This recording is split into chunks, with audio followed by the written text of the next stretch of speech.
ที่9ไม่ก็คือทานผู้แข่งมาตรงนี้เนาะ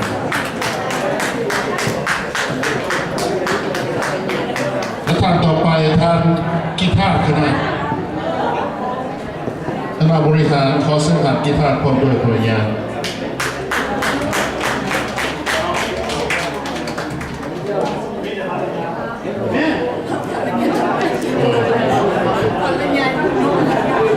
แล้วผู้สุดท้ายนี่แม่ทานไซสวรรณแพ็คพงหัวหน้ากองอำนวยการพร้อมด้วยภรรยาขอเสนอทานไซสวรรณแพ็คพงหัวหน้ากองอำนวยการพร้อมด้วยภรรยาครับบอสโอ้โอ้ผมค่อยอยากเห็นแล้วนะมันเห็นอะไรเพราะว่าที่มันเป็นโหมดมันเองอ๋อคักนี่แล้วขอเชิญภรรยาของที่ปรึกษาทั้ง3ท่านเข้าสู่เวทีด้วยกันซึ่งเป็นภรรยาของท่านเลินท่านเซรีและท่านกิตาร์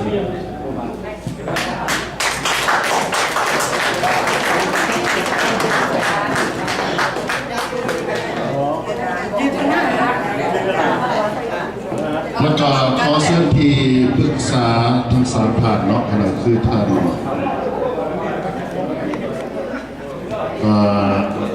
เจริญท่านเซรีและท่านกิตาร์อะไรขอเชิญ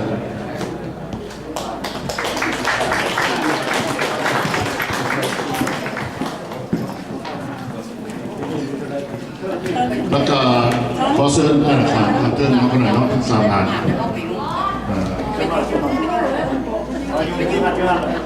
ขอเชิญท่านสุภาพสตรีเป็นผู้กล่าวเปิด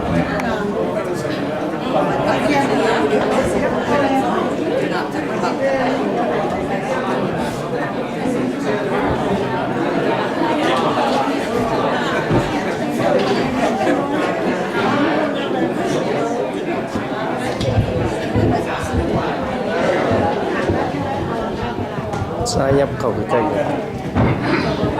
ยับเข้าใกล้ๆเงียงข้างโอเค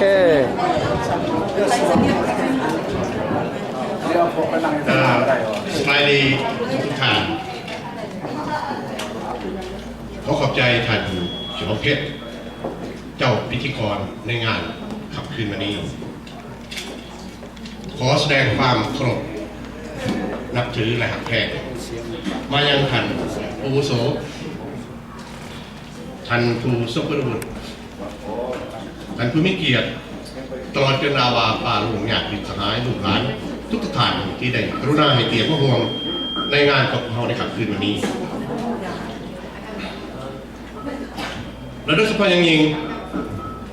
ขอแสดงความเคารพต่ออดีตผู้บัญชาท่านขวาของภรรยาได้เดินทางมาจากหลักแคลิฟอร์เนียเพื่อให้เกียรติให้ความอบอุ่นแก่น้องหนุ่มในค่ำคืนวันนี้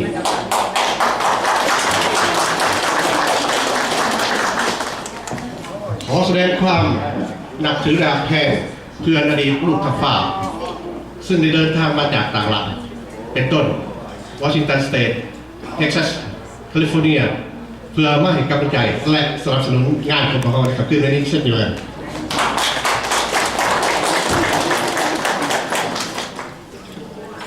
ท่านขนม